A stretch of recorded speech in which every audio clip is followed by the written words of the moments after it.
اعوذ باللہ من الشیطان الرجیم بسم اللہ الرحمن الرحیم۔ سورہ ہود کی آخری آیتیں پڑھ رہا ہوں۔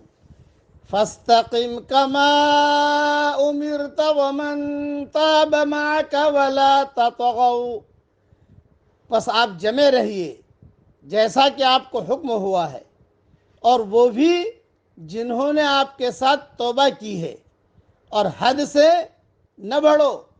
انہ بما تعملون بصیر، بے شک وہ دیکھ رہا ہے جو تم کرتے ہو۔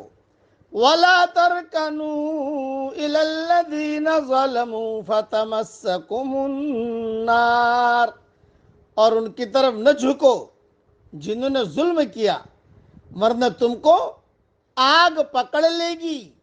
وما لکم من دون اللہ من اولیاء ثم لا تنصرون، اور اللہ کے سوا تمہارا کوئی مددگار نہیں، پھر تم کہیں مدد نہ پاؤ گے۔ وَأَقِمِ الصَّلَاةَ طَرَفَيِ النَّهَارِ وَزُلَفًا مِّنَ اللَّيْلِ، اور نماز قائم کیجئے دن کے دونوں حصوں میں اور رات کے کچھ حصے میں۔ ان الحسنات یذہبن السیئات، بے شک نیکیاں دور کرتی ہیں برائیوں کو۔ ذالک ذکریٰ للذاکرین، یہ ایک نصیحت ہے ان لوگوں کے لیے جو نصیحت مانیں۔ وَاصْبِرْ فَإِنَّ اللَّهَ لَا يُضِيعُ أَجْرَ الْمُحْسِنِينَ، اور صبر کریں، بے شک اللہ نیکی کرنے والوں کا اجر ضائع نہیں کرتا۔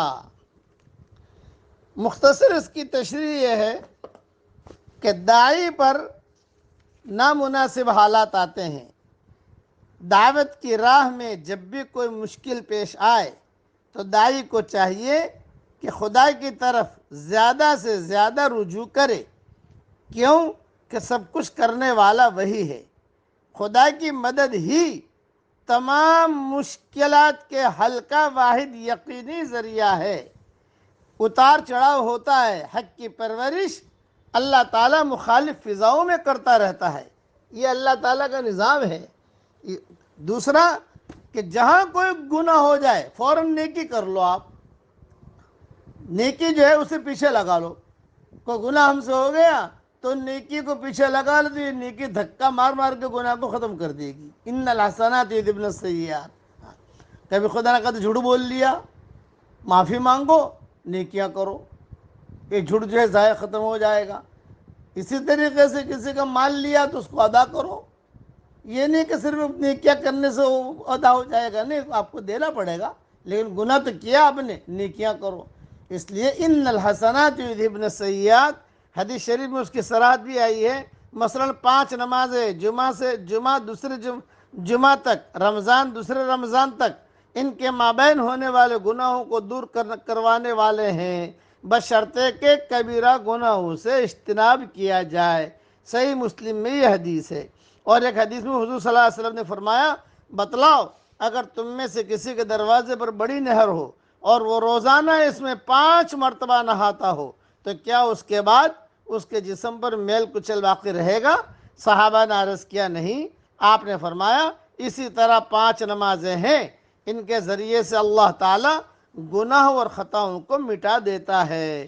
بخاری شریف میں یہ حدیث ہے۔ اس لیے داعی پر حالات آئے جھیلیے، برداشت کریے، حق کی پرورش اللہ مخالف فضاؤں میں کرتا ہے، یہ اللہ کا نظام ہے۔ اور نیکیاں کرتے رہیے، جو گناہ ہو گیا اللہ تعالیٰ معاف فرمائیں گے، معاف کریں گے۔ اس لیے اب خوب استغفار بھی کریں، اللہ تعالیٰ ہم سب سے راضی ہو جائے، اور اللہ تعالیٰ وہ کام کرنے کی ہمیں توفیق دے جس سے اللہ خوش ہوتا ہو، اور جس کام کے کرنے سے اللہ ناراض ہوتا ہو اللہ ہم سب کو بچنے کی توفیق عطا فرمائے۔ آمین۔ وآخر دعوانا ان الحمد للہ رب العالمین۔